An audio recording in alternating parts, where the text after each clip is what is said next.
Hello commerce graduates, welcome back to the channel. So guys, जैसा कि आपको पता है हम बिजनेस ऑर्गेनाइजेशन एंड मैनेजमेंट के सिलेबस को कवर अप कर रहे हैं। तो इस पार्ट में हम नेक्स्ट टॉपिक के साथ मूव ऑन करने वाले हैं। इससे पहले वाले पार्ट्स नहीं देखे हैं सो चैनल की प्लेलिस्ट में जाके चेकआउट कर सकते हैं। टेलीग्राम इंस्टाग्राम में ज्वाइन कर सकते हैं। टेलीग्राम ग्रुप है commerce group SWNT। So without any further delay let's start this video. So now guys, in this part we are going to cover 7 effective steps of decision making। इससे पहले decision making क्या होती है, meaning, ठीक है, features, ये सारी चीजें हमने डिस्कस कर ली हैं। आज हम इफेक्टिव जो स्टेप्स हैं इस डिसीजन मेकिंग कैसे होती है, जो इंपॉर्टेंट स्टेप्स हैं इसके, वो कवर अप करेंगे। सो जैसे कि आपको पता है सबसे पहले हम स्टेप्स को कवर अप करेंगे one by one and at the end आपका होगा क्विज टेस्ट जिसका स्कोर, ठीक है, जिसका स्कोर जो भी टोटल है उसके रिगार्डिंग आपका क्या आया है वो आपको कमेंट सेक्शन में बताना है। ठीक है, तो चलिए स्टार्ट करते हैं। 7 स्टेप्स ऑफ डिसीजन मेकिंग क्या है। पहला है कि हम अगर बात करें डिसीजन मेकिंग तो हमें पता है जब हमारे पास चॉइसेस होती है, मीन जब हमारे पास ऑल्टरनेटिव होते हैं तभी हमें डिसीजन मेकिंग करनी होती है। लाइक आपके पास मान लो करियर है, ठीक है, करियर आपका है, प्रॉब्लम है कि आपको कौन सा करियर सेलेक्ट करना है, मान लो ये प्रॉब्लम है। सो आपके पास बहुत सारे ऑप्शंस हैं, लाइक साइंस स्ट्रीम से है तो आपके पास बहुत सारे ऑप्शंस हैं कि आप किस फील्ड में जाना चाहिए। ठीक है, सो आप उसके हिसाब से अपना जो भी बेस्ट ऑप्शन होगा वो सिलेक्ट कर लेंगे। तो क्या स्टेप्स हैं डिसीजन मेकिंग के, वो क्या है। पहला है आइडेंटिफाई द डिसीजन। डिसीजन किस चीज के लिए लेना है, क्या नीड है, वो आइडेंटिफाई करो, मीन्स क्लियरली आइडेंटिफाई करो प्रॉब्लम क्या है। Understanding the nature of decision is crucial as it set the foundation for the entire process. What do I need to decide, means मुझे क्या डिसाइड करना है, ठीक है, वो अपने आप से पूछो। What do I need to decide मतलब क्या जरूरत है मुझे डिसाइड करने की। नेक्स्ट आता है gather information, collect relevant data fact and resources that will help you understand the options available. Means मान लो मेरी जो प्रॉब्लम है वो है करियर रिलेटेड, मुझे करियर का सेलेक्ट करना है कि मुझे किस फील्ड में वर्क करना चाहिए।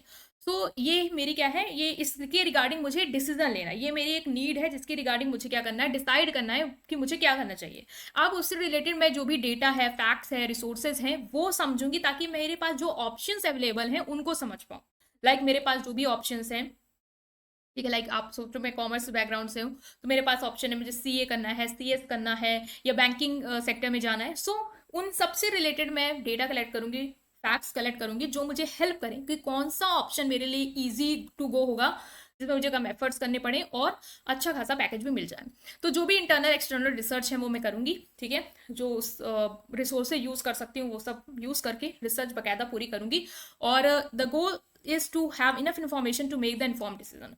और ये गोल होता है इस स्टेज में कि आपके पास इंफॉर्मेशन, एक अच्छा डिसीजन लेने के लिए जितनी इंफॉर्मेशन चाहिए वो हो, ठीक है, उतना आप उसके बारे में रिसर्च कर लो। Next is identify alternative. जितने भी ऑप्शंस अब आपको नजर आ रहे हैं उनको ब्रेनस्टॉर्म करो, उनको लिस्ट आउट करो कि क्या क्या ऑप्शंस हो सकते हैं जो मैं कर सकता हूँ। लाइक बिजनेस में मुझे एक प्रोजेक्ट में इन्वेस्ट करना है, सो मेरे पास कौन कौन से प्रोजेक्ट्स हैं जिसमें मैं इन्वेस्ट कर सकता हूँ।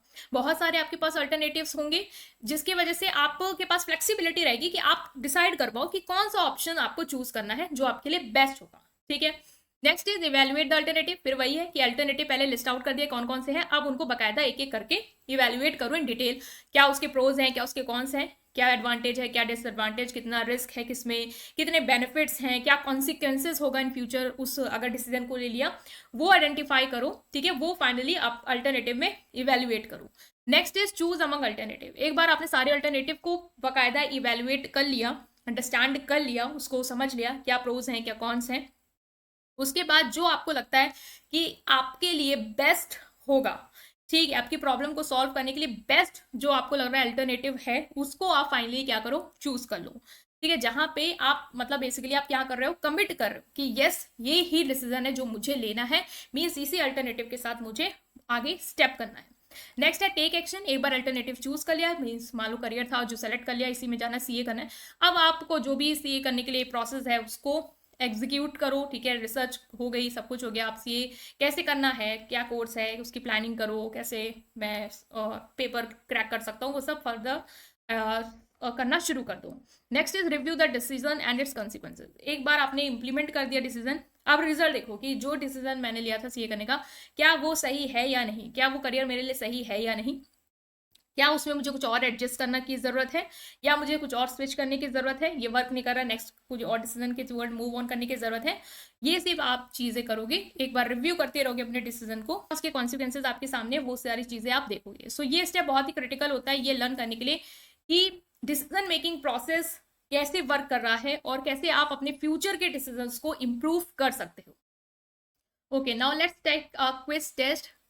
First, what is the first step in decision making process? Decision making process में पहला स्टेप क्या है? आइडेंटिफाई करना अल्टरनेटिव को, इन्फॉर्मेशन को गैदर करना, डिसीजन को आइडेंटिफाई करना या अल्टरनेटिव को इवेल्युएट करना। तो सबसे पहले जो भी डिसीजन आपको लेना है उसको आइडेंटिफाई करना कि किस चीज के बारे में मुझे डिसीजन लेना है। नेक्स्ट है विच step in decision making involves collecting relevant data and facts. किस स्टेप में, डिसीजन मेकिंग के किस स्टेप में हम जो भी रेलिवेंट डेटा है, मीन उस डिसीजन को लेने में जो डेटा में हेल्प करेगा उसको हम कैसे कलेक्ट करते हैं, वो कौन सा स्टेप है? सो वो स्टेप है आपका गैदर इंफॉर्मेशन। ठीक है, इंफॉर्मेशन गैदर कर रहे हैं, रेलिवेंट जो भी डेटा है उससे रिगार्डिंग वो हम कलेक्ट कर रहे हैं। Why is it important to identify alternative during decision making process? Decision making process के दौरान ये क्यों जरूरी है कि आप अल्टरनेटिव को आइडेंटिफाई करो? To ensure only one solution is considered, to provide flexibility and more option to choose from, to simplifies the decision making process, या it helps to avoid taking any action। क्यों important है कि आप alternative को identify करो? ठीक है, क्योंकि इससे आपको फ्लेक्सिबिलिटी मिलेगी और ऑप्शन समझ में आएंगे जिससे आप चूज कर पाओगे। ठीक है, ओके, नेक्स्ट है आपका what does evaluating alternative involves. और इवॉल्यूएट कर रहे हैं मतलब हम जो भी अल्टरनेटिव उनको इवेल्युएट कर रहे हैं उसमें क्या होता है, क्या चीज हम देखते हैं, जो भी प्रोस कॉन्स उसको इग्नोर करते हैं, या फिर जो भी रिस्क बेनिफिट पोटेंशियल कॉन्सिक्वेंसेस को कंसिडर करते हैं, या जो भी फर्स्ट ऑप्शन को सेलेक्ट कर लेते हैं, या फिर अवॉइड कर लेते हैं। सो पहला है कंसीडर करते हैं। At which step do you commit to one course of action after analysing all the option. एक बार सारे ऑप्शन एनालाइज कर लें। अब वो कौन सा स्टेप है जिसमें आप एक ऑल्टरनेटिव के साथ कमिट कर देते हो कि ठीक है मुझे यही करना है। सो वो होता है आप एक्शन ले रहे हो। ठीक है, फाइनली आप एक्शन ले रहे हो, take action. Which step in decision making process involves the actual execution of the chosen alternative. जब आपने जो भी अल्टरनेटिव सेलेक्ट किया है, जब उसका एक्चुअल में एग्जीक्यूशन कर रहे हो, वो स्टेप की हेडिंग क्या होगी? सो वो है आपकी identify the decision, take action, evaluate alternative या review the decision. Of course take action. What is the purpose of reviewing the decision and consequences? जो भी इसके consequences हैं उसको रिव्यू करने का या डिसीजन को रिव्यू करने का क्या पर्पस है? To select more alternative, to learn from the decision, make future improvement, to avoid responsibility या to stop evaluating outcome. Of course हम क्यों रिव्यू कर रहे हैं? एक बार अब जो डिसीजन ले लिया उसको, ताकि हम ये समझ पाएं कि जो भी हमने डिसीजन लिया उससे हमने क्या सीखा, और अगर हमारा वो डिसीजन वर्क नहीं किया तो हम क्या फ्यूचर में उसमें इंप्रूवमेंट ला सकते हैं। राइट गाइस, सो ये है आपके आंसर जो हमने यहाँ पे डिस्कस किए। आई होप आपको ये समझ में आ गए होंगे। स्टिल कोई भी डाउट है अगर आपको, सो उसको कमेंट सेक्शन में पूछ सकते हैं और अपने जो भी स्कोर है उसको कमेंट सेक्शन में देंगे। राइट, वीडियो को लाइक करेंगे, चैनल को सब्सक्राइब करेंगे और अपने फ्रेंड्स के साथ इस पूरी प्लेलिस्ट को ज़रूर शेयर करेंगे। Thank you.